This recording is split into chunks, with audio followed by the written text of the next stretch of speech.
Welcome, listeners, to another episode of Listen, Learn, and Love, hosted by Richard Osler.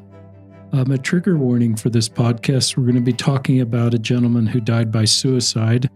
His younger brother is here to share that story. So we want you to know we're talking about suicide in this podcast. My guest on today's podcast, I'll introduce him right now, and then we'll get to the story we're going to share, is my friend Brian Paul. Welcome to the podcast, Brian. Hey, thank you, Richard. Thanks for letting me be on. Brian I post sometimes on Facebook about suicide, and Brian made a comment, and I then went to his Facebook page and realized that he has a story about a brother that died by suicide, and that's the story that Brian is going to share. Just a little bit about Brian. He's, I think, 52. Pretty close, not quite. Let's give it a few days. It's this December. Let's call him 51. He's a full decade younger than me anyway. He's in software sales, has a wonderful career doing that. He is a father of four. His wife, Wendy. Tell us a bit about what your wife does and what you do. So first off, I am a software development salesperson, and so we do customized sales. If you want to do a mobile app, internal software, whatever you want to do. I do want to explain something about my previous job because it has a role in this. I used to work for a company called Heritage Festivals. And what we did was we did music festivals for high school choirs and bands. They would go to Disneyland, go to New York, perform in Carnegie Hall, and we would do the travel arrangements. And so I was a salesperson there. And so one of the kind of fun things that we would do is I would sell it, but then I would literally go operate the festival, announce the trophies, run the whole event. I'd have like 2,000 students that I'd be responsible for in a certain city, but I did Seattle, New York, Anaheim. Most of the Utah schools traveled with us, so I appreciate all those parents sending your kids on those choir and band trips. But that's what I used to do, and I would take my daughter on one of those trips, and that will show up later. So it's great. And then my wife is a cookbook author, so she's written 10 cookbooks. She's on KSL Studio 5. She's been cooking with Bryant Woolley, Good Things Utah, and we eat really good. Like, so when we go to a restaurant and it's like maybe, in fact, recently we went to a restaurant, it was about $80 a plate, and it was literally a step down. They eat good at the Paul home. They do. It's not cheap on groceries, but it's good. And just a little more background on Brian's family. We're going to talk about his brother, Boyd Samuel Paul, who died by suicide. We'll talk about that in 1989 at the age of 25. So if he were alive, he'd be 59. He served a mission, came out as gay, went to Washington, D.C., and then died by suicide by jumping off the bridge. And why would we do this kind of a podcast? I think I want to do this podcast because I think that this will help people that are suicidal to perhaps pull out of that and see hope in their future. I also want to do this podcast to better support LGBTQ Latter-day Saints. I also want to do this podcast so that if you've lost somebody to suicide and are heartbroken and are wondering if your eternal family's forever changed, I think the things Brian will share with you from their family will help you to find hope, even when you've lost someone to suicide. Is that okay, Brian? Yeah, that's this is kind of a prodigal son story, or and I played the part of prodigal brother really well. But it is a hope, and it is going to teach you a lot about the atonement and the power of the atonement. And Brian is an active member of the church. I don't think I've meant that, so you mentioned that. So he served as an elders quorum president and a bishopric, served a mission right after his brother died in Wellington, New Zealand from 1990 to 1992. So I'll just let you start where you want to start. And okay. We kind of invite listeners, the person who's died by suicide, to kind of be here with us. We hope this somehow honors them and they can hear their story and their name continue to be talked about and that they're not forgotten. And this podcast brings them to life. We'll also link in this podcast a YouTube video I believe your niece created that you can see. And it's just a life of Boyd, from all these pictures to put to music, deeply touching YouTube video that you sent me in preparation for this podcast. So we'll link to that in the show notes if you want to get a better feel for Boyd. But with that, Brian, I'm going to turn it over to you. Okay.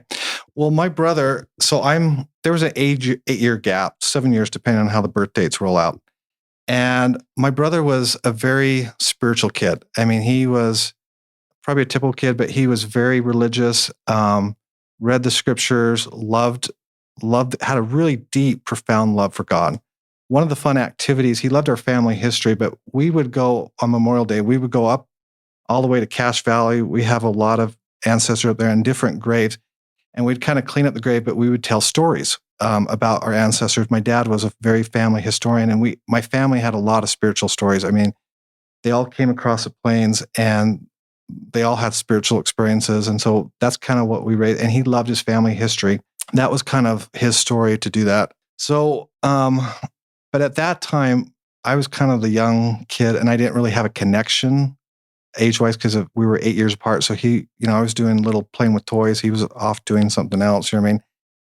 And so he came home from his mission, went on his mission. He went to Cali, Colombia. He was called for 18 months. And there was a window of time where that was the thing, 18 months. And then the church changed it to 24 months. The church changed it to 24 months. He extended another 6 months and came home on a 2-year mission. And so when he first got home, he was kind of a little bit looser, like he would say damn or hell, which is really not a big deal. But I was like, well, that's a little different for a boy. But when he first came home, he went to BYU, and he's a 4.0 type student. And so he was doing that. And he met this girl very first, and I don't know how long they dated, but I really liked her. Her name was Sherry. And she was really cool. When he wasn't dating her, my brother and I used to go like driving up the mountains and the hills, or just look at houses on the East Bench, and we would just kind of talk and really connect. And it was really cool because I was like meeting my brotherhood need. I mean, I had a big brother finally. You know what I mean? I wasn't the lerpy brother. I was 14, but I was still young. One of my best memories is he took me down to Provo. I don't really know why or what, but we were in I think it was her apartment complex, but they had a swimming pool. And there's all these college kids around, and they were like, hey, this is Brian's little brother, and we're swimming in the pool and in the apartment. And I just loved the college atmosphere. And I really liked her, and he was dating her for a while. Eventually, another aspect was cool. He would come up to Provo with her, and she would they had to go run errands. Like my mom would say, hey, here's $20, go get some milk. And I say, hey, can I go with you? And my brother's like, no, you just stay here. And she'd go, no, bring them. And so I just really liked her because she always made me feel included. So I don't know how long they dated, but they dated 8 months. Something kind of clicked with Boyd, and he got really mad. I don't know why they broke up, but I don't know if he was mad at himself. There was a couple of songs. We used to have tape cassettes on the car, so you had to rewind, and you had to hit the right spot. It wasn't like CDs and iPhones. And so, but he'd play a certain song over, and one of them was Wham, one was a couple, but he was like mad, and he was frustrated. And then at the point, he was done with God. He was mad, and he literally, the garments flew off. I'm not a member of the church. I'm done. In fact, in the video, he later served in the military with the Air Force to kind of pay for it. And one of the things that always kind of triggers me is if you look at the dog tags, it says LDS or religious preference, and it's none. That is not like my brother. And so he felt like God had forsaken him, that something was going on. Now, he kept me away from his feelings. Like I'm the 14-year-old kid. He didn't want to interfere with that. So a lot of his feelings, I was not a participant of. I could see it. I could see his frustration, but I can't tell context what he was feeling.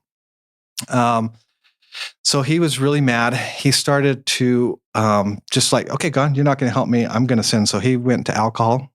He went to whatever he wanted. And he was promiscuous with women, trying to do whatever, try to figure things out.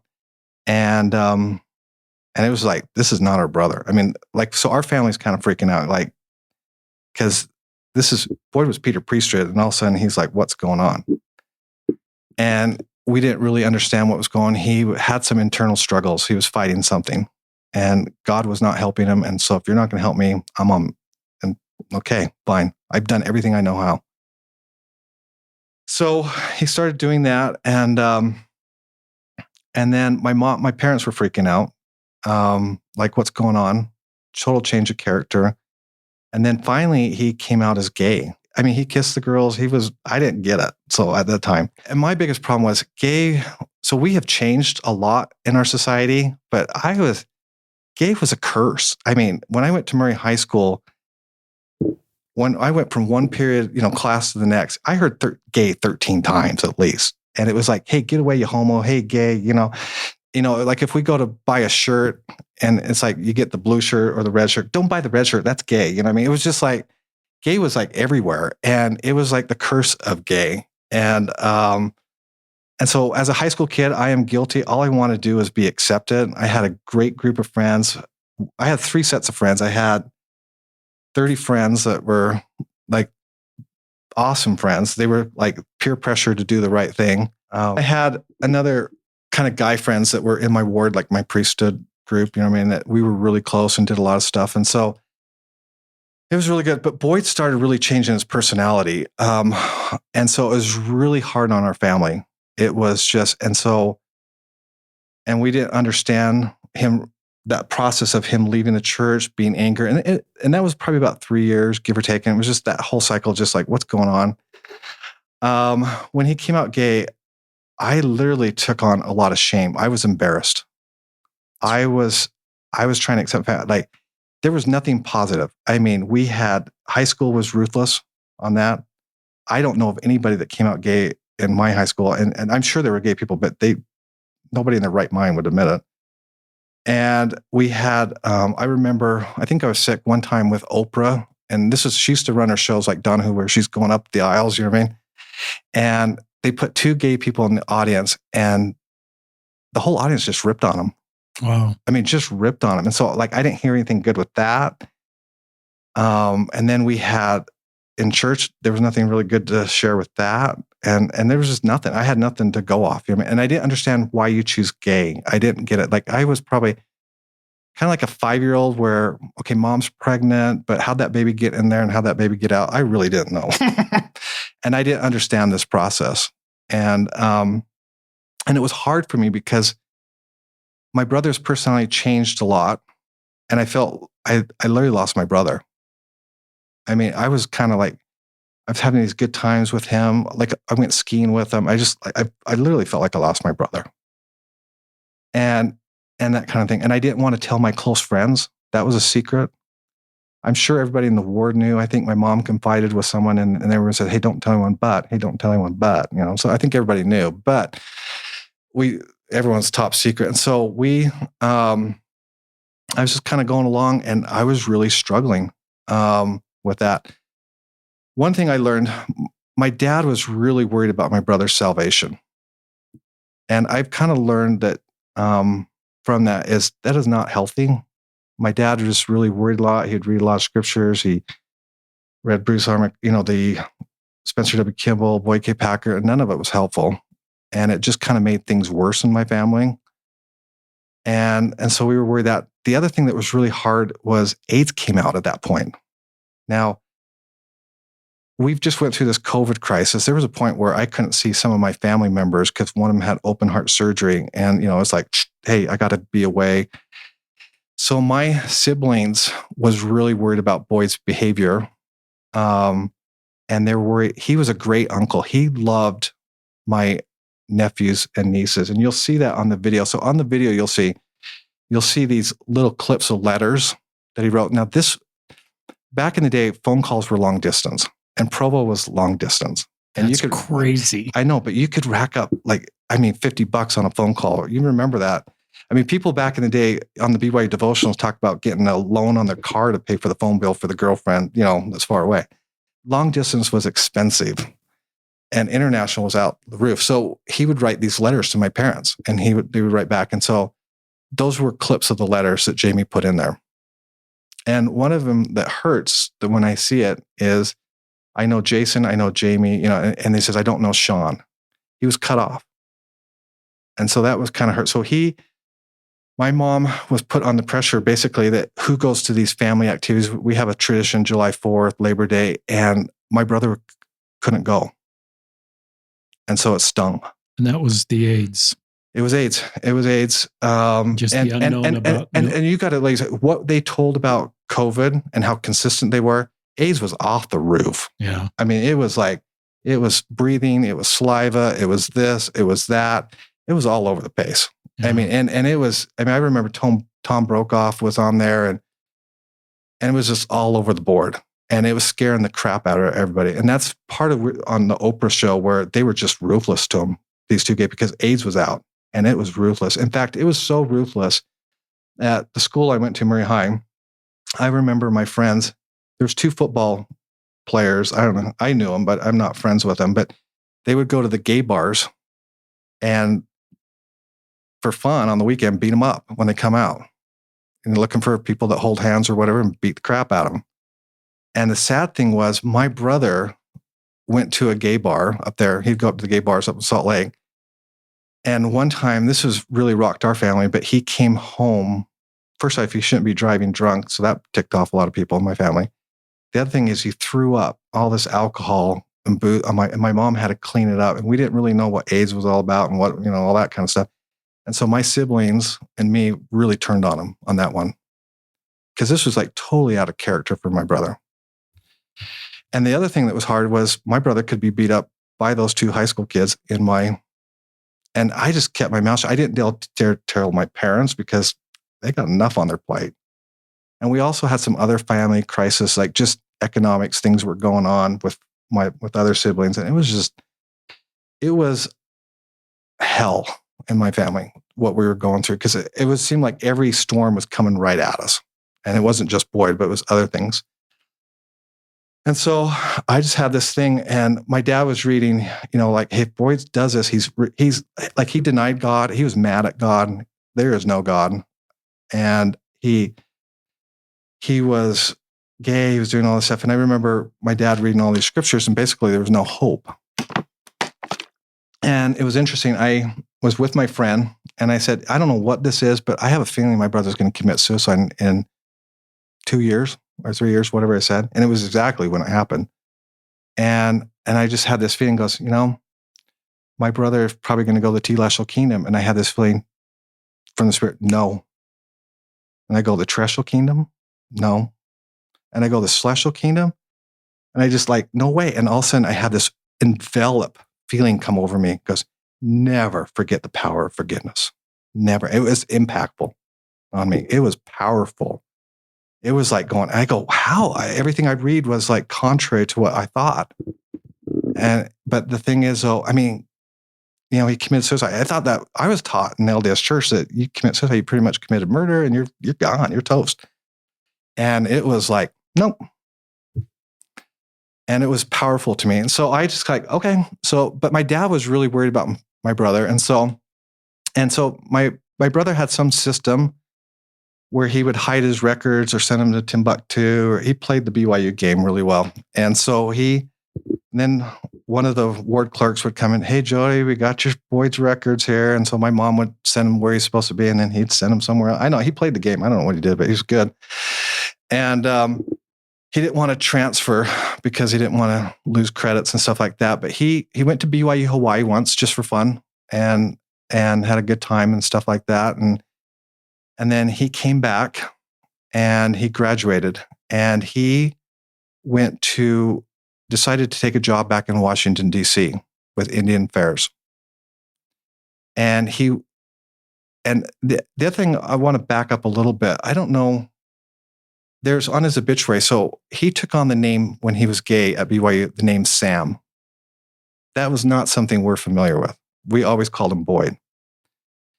And so there was an obituary on this video with Sam, and he actually started, it said, and I don't know history or stuff, but he started the first organization for gay men in Provo, co-founder. And I don't know what that was or what it turned into or grandfathered, but it was one of his gay friends that wrote that. Wrote it in the Washington, D.C. kind of newspaper of some sort. And so I have no history on that. So he goes in, he goes to Washington, D.C., and he goes back there. First off, it was kind of interesting, and I learned this later, well after his death, but from a bishopric council, a counselor in the bishopric, but they had a lot of gay members back in Washington, D.C. And so they were just like, they don't go to church. We want to clean up these records. Let's kind of bring them in. Let's have them sign this letter. Their membership record goes away and we can kind of clean it up. So he remembers meeting my brother, and he came in kind of, I think he wanted his records off the church, but because the church was asking him, it was kind of a slap in rejection. I don't know. I just guess, I don't know. You'd have to ask him. But he kind of had a defeated, all right, whatever, and he signed it. And it was about January at this time. So a lot happened in my family. So my grandfather died on January 3rd. He was a stake patriarch. He was a powerful priesthood leader, and he gave over 2,000 blessings as a stake patriarch because he was in the winter stake and he was riding the wave of the baby boom. Some of those primaries had 500 kids, so that's not like that today. But so he was a very powerful spiritual leader, and he was in the hospital. He had colon cancer, and he had part of his large intestine removed, but it wasn't enough, and so they were coming to take more and give him a coloscopy bag, and he didn't want that. He was pretty healthy at the time. I mean, like I visited him, he was joking, laughing. But in the hospital, his wife appeared to him. His wife had died in 1977. That's my grandma. And told him that he didn't know how to love. He said, up in the spirit world where she was at, they know how to love. Love is the most powerful thing. Everything is governed by love. And he told him, you need to learn how to love. And it rocked him. She also told him, he goes, he's going now. It's his time. And so he gave a priest, like two of my cousins or three of my cousins and all my dad and my uncle came to give him a priest. And he goes, well, hey, mama says I'm going tomorrow. That's what, my dad asked him, it goes, Grandpa, or to his dad, he goes, I need help with Boyd. Can you pull some strings? Now, my grandfather is different than, he knew how to love. And I want to just share a little bit of story about my grandpa, but he had a son that was 17 years old. He was in the Civil Air Patrol. He wanted to be in the Air Force. And we believe he got hepatitis from an unsterilized needle. And now we have disposable needles, but those of you had to sterilize back in the 50s. And he got hepatitis, and his son fell into a coma. He was completely yellow, could not respond. The blood index things that they measure were off the charts. His kidneys were shutting down, and he went to these doctors. You got to save him. He's not going. And he goes, and there's 4 doctors. Chief of Staff goes, you need to prepare for a funeral. There is nothing we can do. Nothing. And there's nothing anywhere in this country medically we can do for him. He is dying, and you need to prepare for that.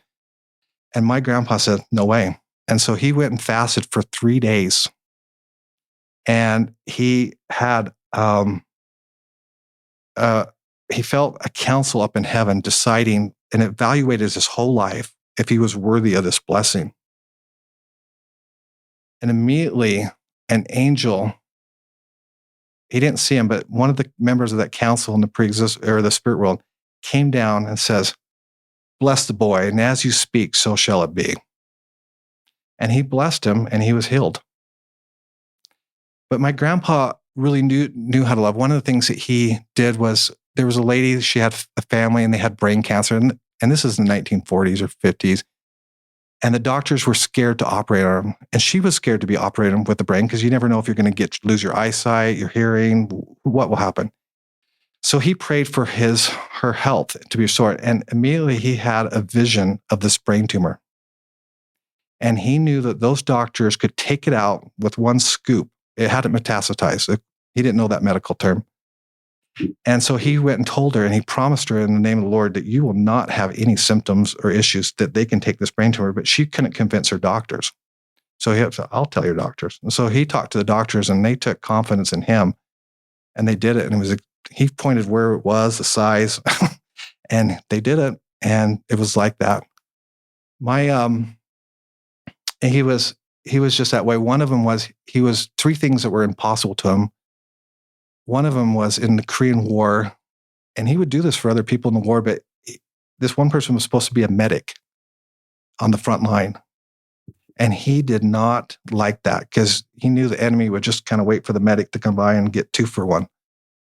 And so he took 3 things that were really impossible to him, and he went to the Lord on it. And he had a kind of a miraculous experience I won't go into, but because it was off the charts. All 3 things were granted. And to that person that was supposed to be a medic on the front line, he was in Korea. 200 soldiers were lined up, all going to be medics on the front line. This guy that came in was a captain or whatever, says, randomly picks 2 people out of the front line, him and his friend.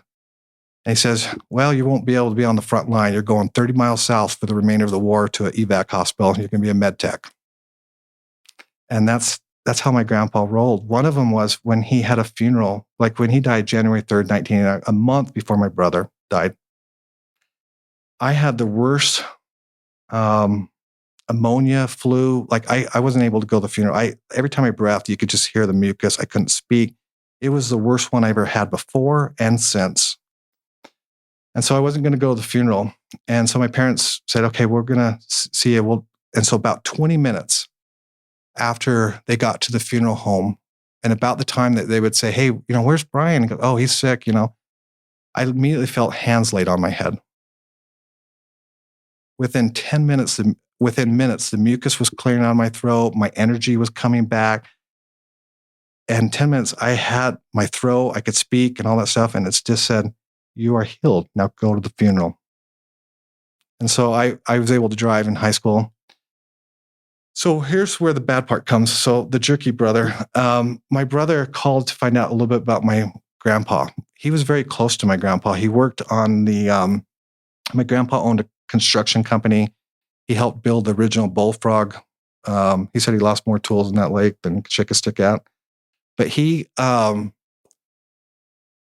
Boyd and he would help him. And they had a spiritual connection. Boyd loved the gospel. My grandpa loved the gospel, and they'd have a lot of conversations. And so he called about him and wanted to know about it. And I was just jerky. I don't even know what I said, but I was mean to him. And that was my final words to him.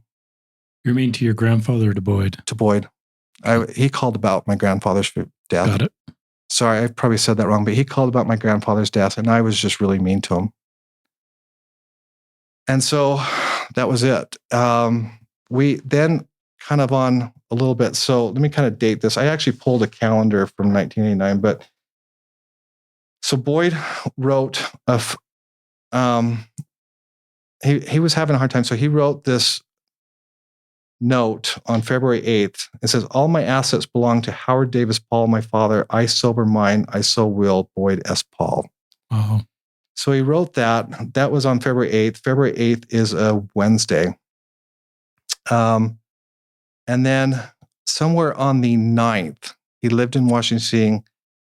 He went to a bridge called the Howard Taft Bridge, and I've been there. And somewhere around midnight, he jumped off the bridge. According to autopsy, he had impact to his head and torso. And we didn't know that, but it was really interesting on the 10th. So he was dead. They found his body on the 10th. I went to school. My body, like my mind was just out of it. Like, I don't know, like, you wake up with a mood. And I had no idea. And I was just kind of sullen. I couldn't concentrate, couldn't focus. I was just out of sorts. But I didn't know why. On Saturday, February 11th, you know how teenagers like to sleep in, and I was no different. But about 8 o'clock in the morning, I woke up to my mother howling, just screaming, howling, something from the bottom of her soul that I had never heard before and never want to hear again. And I knew something bad had happened, so I kind of woke up, went down the stairs. I heard several times, Sam, and I was like, and I came down, my dad was in a panic, and I literally didn't know who's Sam, because that's not what we called him by. And it was something that was foreign to me. And my dad said, shh, boy just jumped off a bridge. He came in, so I just shh. And I had to listen to a half a conversation. So the conversation came from Frank. Frank was a BYU student that was gay. They were not lovers. They were friends. They weren't compatible, whatever that. And so he knew that my brother had jumped off the bridge and was found on the 10th. However, he wanted to comfort my parents, but allowed the Washington, D.C. police to call us. He had given the phone number and address and everything to the Washington police of my parents. But the Washington, D.C. police decided not to call us. And so from a perfect stranger, we heard that my brother died. We heard a name, Sam, that we never really heard before. I mean, obviously it's in his middle name, but not what we call him. And it was hard. My dad called the Washington, D.C. several times, and it was always, you have to talk to Officer Lawrence or whoever, and they would not. We tried to go up the police channel. Not that he was pretty high up to a certain degree, but we couldn't go higher up. We couldn't get any answers, and it was killing my parents. That scream just really created PTSD. So I had to get out of the house. There was just a depressive spirit. I couldn't I don't do well with my parents in pain, especially my mom. I had to get out. So I ran to my friends, and I was depressed myself, I guess. And they didn't know how to respond to me. Honestly, they had no idea how to respond to me. And I remember we went to, there's probably about 15 of us. We went to a party, they're playing games, and I was not in the mood to play games. So I just kind of sat on a couch. I was kind of sullen. At the same time, I didn't want to go home, Richard. I couldn't handle that pain. It rocked me. And so they eventually found out that my brother was gay and he committed suicide, my friends. And that was all shocking. And they didn't know how to process any of that. And I still didn't know how to process that. And so I remember one friend kind of comforted me. She came away from the game and kind of comforted, but I was kind of just left to myself. But I didn't want to be home. I came home. I don't think the Washington police would never respond to him. And so, and I think it was Sunday morning, and my mom or dad had an idea to call Murray Police. So we called Murray Police. Murray Police figured out everything. They knew what was going on, everything about Boyd, and they did have Boyd's body. And they were at the mortuary. We do Jenkins and Soph. Like, Sophs are close friends of our family. My mom's very close to them still to this day. Jaron passed away, but they're both widows right now, and they're very close. And so between Jenkins and Soph, they got Boyd's body here. And my mom had to see the body. I mean, it was kind of like, when you don't want to believe it's real. And because we really didn't, mouth the 2 or 3 witnesses, we just had one friend that we didn't even know, my brother. And there was a couple of scars and birthmarks. And so she had to see them to know who she's burying. And so Jenkins and Soph prepared the body to somewhat to see him. And that was really hard. That was hard on my family. And so then we buried my brother, and that was just devastating. My cousin, who is a bishop, will use this on whenever a family has gay members. He goes, he saw my dad. He goes, I just want my son back. And so when someone's hard on gay members, he will just say, I don't know what to do, but you love them and you don't want to say, I want my son back. And so he uses that a lot. So this was really hard. So my parents, after this, they really wanted to know what was going on. And so our only really contact was Frank. My dad actually turned into an investigator to see, did he have AIDS? They pulled medical records of my brother. He did not have AIDS. He didn't have STDs. They did figure out a lot of things. But one thing I just want to read, this is something before this podcast, I didn't know this note existed. And I thought, partly because I was a jerk to my brother, I didn't know if I had some impact of him committing suicide, honestly. That's honest. I'm just going to tell you, I don't think I was all of it, but I was some of it, and I didn't want to be a part of it. And so, I went into this. My mom has this book and some pictures, and so I just want to read. This is something my mom wrote back in 1989. It says, Frank Weatherfield called on Saturday morning, February 11th, 1989, asked as he had heard from the Washington, D.C. police, and the answer is no, informed us that the son, Boyd, was found dead on Rock Creek in Washington, D.C., and that's right below the bridge. I conversed several times with Frank and his mother, who lived in Virginia, about Boyd. One such conversation with Frank, I asked him if he knew why. Frank told me Boyd, and he's Sam as he called him, was considerate, intelligent, sensitive, clean cut, but that he was frustrated about the major rejections in making relationships. He said family was not a factor. He felt badly about family reactions to his choices and his lifestyle. Frank said Boyd read most of his letters from home to him. Frank, parentheses, Boyd was proud of his parents. He was discouraged about his job situation. He also said that Boyd had a hard time and couldn't handle rejection. He felt Boyd was very vulnerable inside. He felt he was trying to reject his family, but very badly needed their acceptance. He was throwing away most of his ties to his former life, such as his genealogy records, and he loved his family history at one time. And Frank further said that the stacks of letters, his wallet was gone, and he didn't know if perhaps his wallet was disappeared from the body. He also was told that there was no clothes in his apartment. So obviously he gave his clothes away, different things, because it was pretty empty on this. And so it was kind of hard. He also wrote 2 suicide notes. One was to Frank and one was to my mom and dad. And they were really short. And he said to Frank, I love you. I thought about you and my parents the whole time. Please comfort my parents. I love them. Wow. And then to my dad and mom, he says, I love you very much, Boyd. Wow. My mom,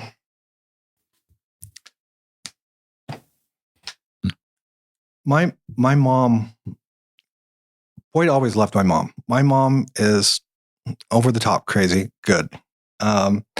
But she's alive. Tell us. She is alive. She's 88 years old. Okay. And her name's Judy. Jody. J-O-D-Y. Okay. And she literally walked on water in his eyes. When he was growing up, he would do all anything she asked, she would do. He would do it. Like, mold, whatever it was, clean up the yard, do this. My mom's very meticulous about her yard. And Boyd would do that. He used to work at the Murray Cemetery and take care of that. And he's buried there, actually. He worked at Orange Juice, but my mom walked on water. Always has, even through this whole crisis, always will have. And same with me. So after the funeral, my dad was just really distraught. Going back to his membership records, so his records, even though he asked to have him resign, they didn't take him off the records. Some stake president just felt a really bad feeling about it. And my mom's friend knew him. And so he just tabled it. And it allowed, he wasn't worthy to be buried in temple clothes, but it meant everything to my dad. It was a tender mercy. If his son's records were in the church, it would have just drove him maddening. And so that was a tender mercy from heaven. And also the stake president put a kibosh to cleaning out the records. Good. That was that. Because of my brother, that was done in Washington, D.C. And that stopped and went to a complete halt. So the next, one of the things with my grandpa, my dad asked him before he died. In fact, going back a little bit, my grandpa was pretty funny. He was willed off right for the surgery. He went and gave the okay sign to my dad and says, I'm not coming back. See ya. And he went on the surgery, and that doctor came out madder than heck. He goes, there was no medical reason why your dad, he was just mad because he lost a patient and there was no medical reason why he should go. But my dad had asked him to take care of Boyd, and Boyd was priority number 1, he said. So my dad had it in my family, and this might seem weird, but we have spiritual experiences. All my ancestors have them. My dad had dreams and visions. I have experiences. It's just kind of normal for my family. So he had a dream where Boyd, 3 weeks, was kind of running away. Like when you die, you go to the light. I don't know what it was, but Boyd was not going to the light. And there was 2 voices pleading for him, and he could hear these voices saying, Boyd, and they were reaching out to him, and it was earnest, and and Boyd was running away. And then he didn't know who those 2 voices were, but all of a sudden Boyd turned and went with them. And then he recognized the voice. It was my grandfather. And then the other was my great-grandfather on my mom's side. Grandpa Campbell, great Grandpa Campbell. And Boyd knew both of those personally in his life. And they took him. And so that brought a lot of comfort to my dad, because my grandfather, as a priestly leader, doesn't delegate. When something's on the line, he is tenacious in the most righteous way, and he will literally, you can't say no to him. He's kind of like, and I kind of miss it, but he's the old time priestly leader where they could really draw upon the powers of heaven. So my dad was kind of struggling a little bit. He's still worried about Boyd. Is he going to be okay? His salvation, all that kind of stuff. And I just kind of remembered that spiritual experience where he's fine. And I really believed that, Richard. I remember people in church, one of the people in church said that, hey, if you commit suicide, you can't go to heaven, celestial kingdom, you're going to the telestial. And I was like, well, that's not true. Because I knew that from the Spirit. And so he's worried. So on my mission, I went on my mission to New Zealand. I loved it. Went with the Polynesian culture, got to be immersed in the culture. But I was in a city called Levin. And I was just kind of thinking about something. And immediately I felt my grandfather and my brother in the room. And I could hear them talking about me, but I didn't know what they were talking about. I kind of felt like I was a fish in a fishbowl, honestly. But I could feel his presence. And he had come out of something struggling. I mean, something hard. I don't know what that was. He was a little weak, but Grandpa was right there by his side, mentoring him. And so I could feel his presence there. And that was a very powerful experience for me. Okay, so my next experience, back with my job, I used to run those music festivals, the high school choirs and bands. And so I would take my daughter, she was getting to be 12 years old. We used to hire high school kids to be runners. We'd rent performing arts centers, sometimes high school auditoriums, and we would run these events. And so these choirs would perform, warm up, perform, come on stage. We'd bring judges out there from university levels, and they would give them critiques and onstage clinics. And then we would do an awards ceremony, fun, like at an amusement park. And so I had brought my daughter to Washington, D.C. She was 12 years old. And I was very organized in how I ran the festivals. I had a certain amount of downtime. And I took her to all the sites in Washington, D.C. We extended the trip a little bit. I took her to Mount Vernon and all this stuff. But I wanted to take her to the bridge.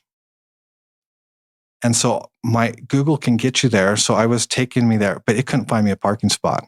And I could literally not find a parking spot anywhere. There's a lot of apartments on there. And I went over the bridge and across the bridge, and I couldn't find anything. And so I was almost going to give up, but I felt like I had to do this. And I parked from 100 yards. You say, what idiot parked there? That was me. So I had to park. And so there's a little street closest to the city that's kind of narrow. And we took a diagonal approach. And I said, Addison, we got to do this quick. I got to get back. As soon as I took a foot on that bridge, I was literally hit like a freight train with love. I mean, I was permeated with my brother's presence. Wow. I mean, it was and immediately it was so impactful that I literally had it took my breath away. I was just like, whoa, my body was released.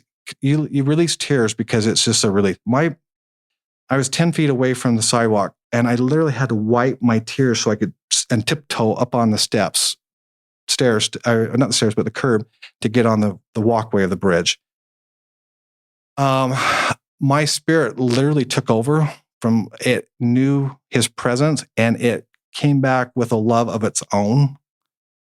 We talk about burning of the bosom, but the heart, it's somehow in this area by the heart is a conduit through the body and the spirit. We feel our emotions there. I didn't feel a burning in the bosom. It was a forest fire. Between my premortal love for him, the spirit or whatever, and his love for me, he literally permeated I could feel every aspect of his personality, his character, what he thought and all that stuff. And it was just like, whoa. My daughter thought I was in trouble medically. And she's like, Dad, are you okay? Are you okay? And I literally couldn't talk. And all I could do is when you're on the phone and hold up your hand, just hold. And when my brother heard, I guess with my daughter kind of crying or worried about me, he tapered it down a little bit. And so I could kind of breathe a little bit, catch my breath. And I felt his whole presence, and I could ask him questions and I could feel his responses. The nature of the Spirit is where you feel feelings. And so one of the first questions is I asked him, I go, Boyd, what did I say to you? Did it have any effect on you committing suicide? And he goes, and I had the impact. No. And then, and I just felt, and I asked him, I go, will you please forgive me? And immediately I felt this powerful forgiveness, like just totally forgiven. But this love that he gave me was different than any other love. It wasn't the general love. It was the most masculine love that I have felt. Now, this is kind of different because I had never felt this love. And my spirit knew all about it, but I didn't. But it's only a love that you can give between men. And I never felt this, Richard. It wasn't godly. I mean, there was a godly love foundation to it, but it was a brother to brother love. And because we all like to have a big brother, and literally he kind of like when he went gay, I was really getting some of my brotherhood needs met through him. And then I built walls. We kind of build walls because we get hurt a lot. And he literally knew intimately what I was missing. And he hit me he knocked those walls down in a half a second. And I could feel this kind of tingling in my heart where those needs were met in such a powerful way that I was like, wow, I don't know what's going on. But this love was unique. It was so powerful. And it was brother to brother kind of love. It literally created a oneness of brotherhood and a oneness of gender that I don't even understand how to describe because I had never felt that love. I've had many, many spiritual experiences. I have felt the love of my Heavenly Father where it took my breath away. But his love was different. His love was more of a fatherly love. It was a powerful love. It was all the attributes in one, governed by the most powerful wisdom that I have never felt like that. But this was a love channel that I've never had. And one of the things in the English language that I really hate is we lump all loves under one word, love. And there's different loves. The love that I have for my son is different than my love for my daughter. They're just kind of different. The love that I have for my wife is certainly not different than my neighbor. It's different. We have friendship love. We're missing a love channel here because I had never felt that. And I'm pretty sure nobody else has because it was off the charts. But yeah, so I started asking him questions. I knew the Spirit was there. I asked him if he was happy. And I felt this incredible joy that he was happy. And there was one twinge of pain that I could sense, and he wants to talk to my mother. He wants to connect with my mother in a way. And the other thing I could sense in him is he is intimate and knows every detail of my life and my siblings' lives. We don't know his life, but I could sense he knew exactly what we do and was very aware of it. The other thing that I noticed difference is his character was a lot different. He had more of a godly character than I've ever had the privilege of shaking a man's hand on this earth with. He's good with God right now. I can tell you that because it was very powerful. He might have not been worthy to be buried in his temple clothes, but he is dang worthy to be resurrected in him. He had a very powerful spiritual presence. It's a really powerful thought. Yeah. And it was great. It was just something that really rocked me. And it taught me a lot. And so it was powerful. We don't know how to love, Richard, down here. We're all our love languages are pretty darn blunt down here. It's one of the very best segments we've done on this podcast, what you shared with us in that bridge in your vocabulary to describe that love. And for listeners that have lost somebody to suicide or any other way, I think it gives us hope in this plan of salvation, in this 40,000 foot level, the plan of salvation. It's really hard to see right now at 10 feet in mortality. But your brother and you went to a different place on that bridge that day. And the experiences you shared help us give hope it's a great segment to give hope to people that have lost somebody, especially someone that's lost someone to suicide or someone that's lost somebody that's no longer participating in the church, and just feel peace. I think I've seen that picture. I think I think there's a picture. A picture of what? Of you and your daughter on that bridge. We didn't have time to take a picture. Oh, then I'm misplacing that picture. There's pictures of the bridge on that. Okay. That was someone else that took it. Talk about your mother, Jody, and her conference talk. I want to make sure we get to that. Yeah. So one of the times wherever you want to go. We can go with that. So one of the experiences that my mom had was, so my mom used to, Boyd would be open. We're going back to when he was alive. So let's go back to that. And he was, like, Boyd didn't tell me his feelings and his problems because he was protecting me, but we have a swing, and a lot of family memories are on the swing. It's a wooden swing. It's a bench swing. It's out in the backyard, and it's summertime. And my mom would sit there and talk to Boyd a couple times until about 5 a.m. and trying to sort this out. And he had prayed to God. He was trying to wrestle with these feelings. Even though I was prepared, you've heard the podcast before. It's really in line. He was feeling typical of whatever, all the other gay people that you've talked to. And he was struggling with it, and he was mad at God. And my mom was working with him and stuff. And so one time while he was alive, was just mad at God. She and she remembers the promises of the prophets and the prayers, and she just kind of let God have it. And she's like, you are not answering his prayers. We have done everything. We've had family. We have taught our kids the gospel, and you are not answering his prayers. And I'm mad at you, God. And she laid this out on state conference talk. So let me back up a little bit. A counselor had asked her to give a talk in state conference. And so she shared this experience. This is about 10 years after your brother died? Yeah, about 10 years, 1997. Okay, so 8 to 10 years. Okay. Yeah, so sorry, I'm kind of jumping around. You're doing fine. Okay, so sorry. So she gave this talk, and she basically, in this congregation, she was the second speaker, and she told God how mad she was at him. You're not answering these prayers. And God came back with an answer to my mother and says, he has his agency. I have him, and he is not lost.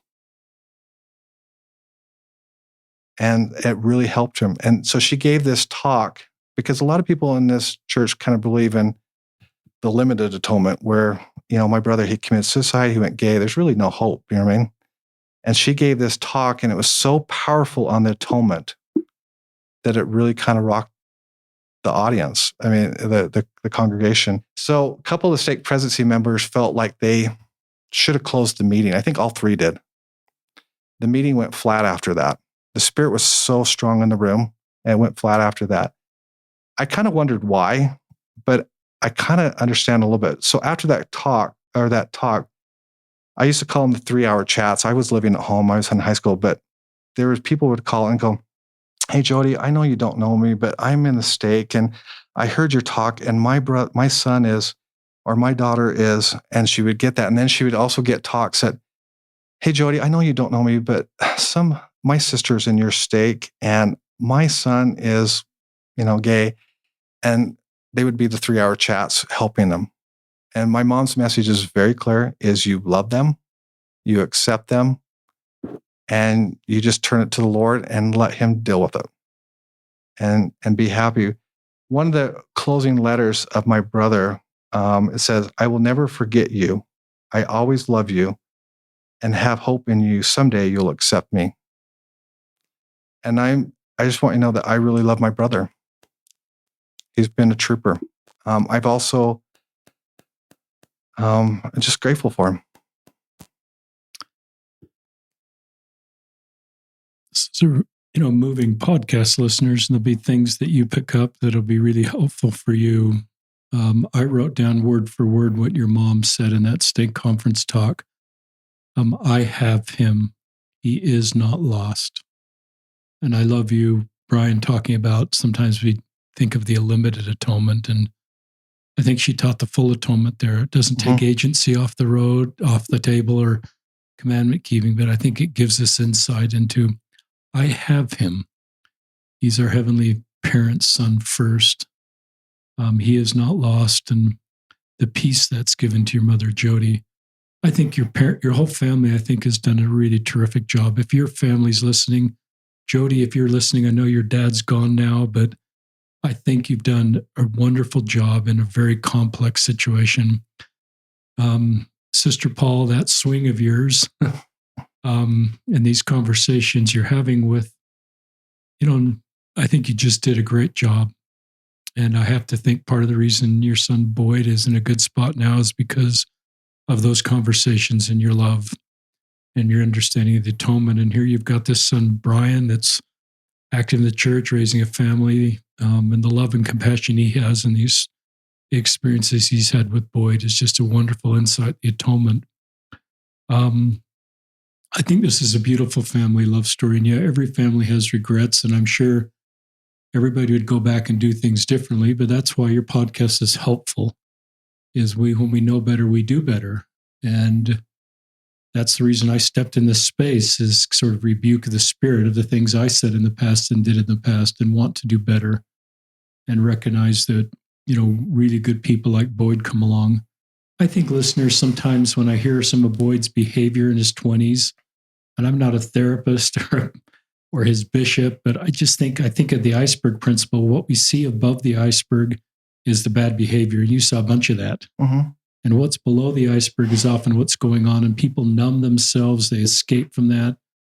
But it's possible the bottom of the iceberg is just, his sexual orientation and doing everything he can to be straight, to serve that mission, to be just the great kid, and recognizing at some point, and maybe dating was part of that this is who I am, and this is not going away, and I'm angry at God. And so you lash out. I think God can handle when he's angry, when we're angry at him, just like your mom was. No, he deals better with honesty than covering up our feelings. I think it's sort of what we do long term with the anger. If it festers in us, I think he can handle it. And your mom obviously has gone over that. But, I read for those of you that are LGBTQ, David Archuleta, who I think went to Murray High School too. Actually, he lived in Tony Anderson's house. So he, not quite a football throw away, but he's about a football throw away from my house. He doesn't know me, but I remember him running around while I was fixing up my mom's yard. He lived in Tony Anderson's house. He has a pool. I've actually swimmed in that swimming pool inside the house. But yeah, I know. I know of David Archuleta. I mean, this is a full generation. I don't know the time frame. David's 30. Your brother would be 59. So this is a 30-year gap from Murray High School graduates. But David, in one of his things, said, "I don't see you," meaning God, the same way you see you. And I think the assumption for LGBTQ people is this part about them is a shameful, bad thing. No, I think it's a divine need. In fact, you know what, Richard? And so I think that's part of the tension your brother felt. But Richard, I think we're missing a piece because I don't think we're getting something. That brotherly love that I felt, it's only, my spirit not, but it was a love that you can only express to men. You cannot express it to your child or your wife. This was a whole different love channel. We're missing some love channels here. And it was weird because, like when we were younger and we could, throw the winning basketball shot or make the touchdown and you could just kind of surge masculinity in your body. It was intense like that. It was the most masculine, powerful love channel that I have ever felt. I don't think my brother changed, Richard. I think he just changed love channels. I think it's the brotherly love aspect of masculinity, and we're missing something. Because I literally, I don't know how to get that feeling. I'm assuming I'm going to have to die without feeling, that love again. It is different than Heavenly Father's love. It's powerful, and I want to feel that again. I love that, and I think you'd be okay with this. I think you've said this. Your brother was created as intended to be created. Oh yeah, I know that. And the dissonance he felt was just not being able to reconcile that with the world he was in. Yeah, we have the wrong culture. I mean, Richard, we I don't know if anyone. I don't follow all your podcasts, but there's too many. I don't follow them all. But Richard, I mean, Jesus Christ. If you read our scriptures, we go bosom to bosom. We fall upon each other's necks. We kiss each other. We embrace each other. We can't kiss each other in our priesthood. We can't. Why can't we kiss each other? Like, we're supposed to greet the city of Enoch in Moses 7. We're supposed to go bosom to bosom, fall upon each other's necks, and kiss each other. We can't do that. Why can't we do that? Because it's not masculine. So does that mean the city of Enoch is not masculine and Jesus Christ is not masculine? Because there's like 50 scriptures that we, greet each other with the holy kiss. We can't do that. So there are some gender issues, and I don't think the Western civilization has given us the correct understanding of gender. I love that. We are, in fact, I think the greatest compliment we can give it is a half a bubble off plum. And so we really don't need to defend that as a church or as a people, because our Savior, Jesus Christ, head of the church, doesn't technically qualify as masculine, because he will go bosom to bosom, kiss each other, embrace each other, fall upon each other's necks. Even in the Hebrew ancient cultures, like there's a, you can Google this, but the Saudi prince and George Bush, they were at Camp David. The U.S. press comes in, they take pictures, shaking hands. They kick out the U.S. press, they bring in the Saudi press, and they hold hands, and it's a symbol of brotherhood. I think Christ did that. I think we would have major issues with our Jesus Christ's behavior if we really understood it. We are not working with the right understanding of gender. I'm comfortable with that, and I think culture's driven a lot of that when I realize how other cultures process this. You've done this. If you're okay, talk to those that are suicidal that might be listening, that are saying, I'm in a really tough spot, and I even recognize that your brother's in a good spot now, and he's with God, and why should I stay? What would you say to somebody that is suicidal and just think this is going to be the best thing for everybody if I just leave? I can promise you one thing, and I know this for sure. If my brother, and he loved my mom, heard that cry that I had to wake up to, he would still be alive. He couldn't do that. I understand, and I have great sympathy for someone that wants to die. This world's not the cat's meow. And I understand that. There's two things that people want to die for. One is sometimes it's depression, medical, and that's real. The second thing is when a blocked need happens, when needs are not being met, and they fester, and they're a struggle, and they are hard, and they're usually love needs. And that is really hard. And I reach out to them, and I have compassion on them. And the thing is, what you don't understand is the pain that my family went through after that. My dad ached. It was hard for him he was constantly worried about my brother. I just want to say one thing. As Latter-day Saints, we're too much in the judging business. We think we read D&C 76 and we're like somehow experts on the subject. We're not. We should get out of that business, because you really don't have the understanding of the power of this atonement. I've had spiritual experiences, and I had about the atonement, and it is powerful. It has an infinite ripple effect throughout the universe. And yes, there's hope. But try not to do that. My brother, back when I was on the mission, he was struggling with something. That was not the same Boyd that I felt in Levin that was on that bridge. There's some things that happen, and we really don't know that journey. I would love to put Boyd on the podcast. That's not possible. I would love to hear his journey, because that would be very powerful. But I would say, hold on. I have felt like that too. And I have learned that if you can just hold on, and things turn, and things change, and the seasons change, just like the weather, and things open up, and you will have those needs met. God is very good to you. But sometimes we have to struggle, and that struggle is hard, but it does grow character. Unfortunately, sometimes I believe we grow character and attributes the same way we go to the gym. You work your upper body. I call it faith, hope, and patience. And when we have one of those trials, it's hard. I've had to go through a trial of humility, meekness, and long suffering, and it's like your legs, and it is painful. It is painful to the core, because what it does is it finds on meekness, wherever you want to go bitter, it finds it, and you have to kind of rub it out and work it out, and it is painful. but you got to hold on because those attributes are earned at a price. I hope that's helpful. It's helpful, and I thought you'd answer that effectively. And listeners, 988, you can text, call, and chat that too. I love Brian's thought about hold on. And sometimes it's a good way to hold on to realize how this would impact people that love you. And it's anything to hold on is a good thing. We've kind of done this, but this question came to my mind.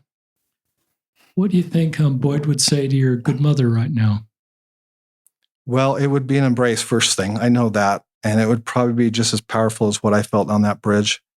I have so a little bit about my mom. Like my grandfathers, we have spiritual connections. We were at my mom's 88th birthday, and one of the family members actually saw Boyd. I felled him, but one of the family members saw him. And my mom just kind of has a hard time, goes, everyone gets to see Boyd. Dad has a vision. You have that. I don't get to see him. Yeah. So what does that mean? I think she's the most inspired woman I've ever met. You know what I mean? She doesn't recognize the Holy Ghost because probably I don't know. She's the most inspired woman I have, but it's hard for her to recognize spiritual experiences. And I think other people are like that, and that's hard. With different spiritual gifts. Yeah, they are different gifts. And, but my brother loves her, and she walks on water. And I think it would be a great embrace. I do think when she does pass, I would guarantee 100% my brother's there. And my mom will be very happy with the character, the attributes. My mom has a thing with no empty chairs. We never took family pictures except for one time after my brother's death. My mom it's hard for her to take pictures. But my brother will be there for her, and she will feel amazing love from him. What do you think Boyd would say right now to listeners? I think he'd be very happy. Going back to that bridge, there's something about my brother that my spirit told me. I mean, because my body was punched out. I got surprised, but my spirit literally took over, and it has a deep love for my brother. And I think he would be very pleased with what we're sharing. I think there's a lot of hope. I think he has a connection with other gay of his fellow brothers. I think this is a great need. I think it's the brotherly love aspect of true masculinity. I think we're losing something. And I think he loves them. These, they're not, we're the one that's wrong, Richard. They're not as broken as we think they are. Technically, we can't even greet the city of unique, Richard. We need them. We do need them to create Zion. Talk about, on this YouTube video, listeners, that we'll link to, that your niece put together. Mm-hmm. And it's wonderful because it takes all the pictures of Boyd up until his mid-20s, but there's a note he wrote. Mm-hmm. If you've got that note. I think it's right here. Maybe you've already read it. But I think I read it. But let's recite it. It's really worthy. It's really powerful for me. Okay. So this is coming from Washington, D.C. And it says, I will never forget you and will always love you and have hope in you. Someday you'll accept me. And it's true. We do accept him. He is our brother and we love him. Yeah, I love that note. And I love the word hope. Anything else you'd like to share with our listeners, Brian? No, but I will say never give up and just love them, accept them. And if you don't understand it, just realize it's going to be reconciled. That need is divine. They cannot pray it away any more than you can pray away your need for water. And don't expect it. There's something special about that need. It is an attraction to other men. It's a love to other men. And when you see it play out in the spirit world, I think it will be very divine in a righteous way. But we don't have all the pieces right now. Yeah, I agree with that. And our understanding of the next life is pretty limited. And so I'm open to learning a lot more. And I love your insights on that bridge. Listeners, this has been a moving podcast. I'm grateful for Brian. I'm grateful I felt impressed to reach out to him. I'm grateful for his insights. And I think our joint prayer is that if you've lost somebody to suicide, there's part of this podcast that I think teaches the doctrine of our church and the doctrine of Christ that gives you hope, gives you peace, He is not lost, to use the words of your mother. I have him. If you're in the middle of being suicide, whether you're straight or gay, that this podcast will give you hope to hold on, to move forward, to stay here. And if you're gay, that you'll be at peace being gay. I've always felt like one of the things that my LGBTQ friends have taught me that are the best spot emotionally is they go to Heavenly Father and they say, how do you feel about me? And often because society and our culture has told them, because of you, that you did a good job of talking about that growing up in high school, about the hallway talk, is that they assume this is a bad thing. And sometimes they get to the feeling that this is who they're meant to be. And and doesn't change our doctrine, but it puts everybody on the same moral footing. And it helps them believe that they can be loved by God. And that helps them love themselves and make better decisions going forward. So, Brian Paul, thank you for being on the podcast. This is Richard Ostler and Brian Paul signing off on another episode of Listen, Learn, and Love.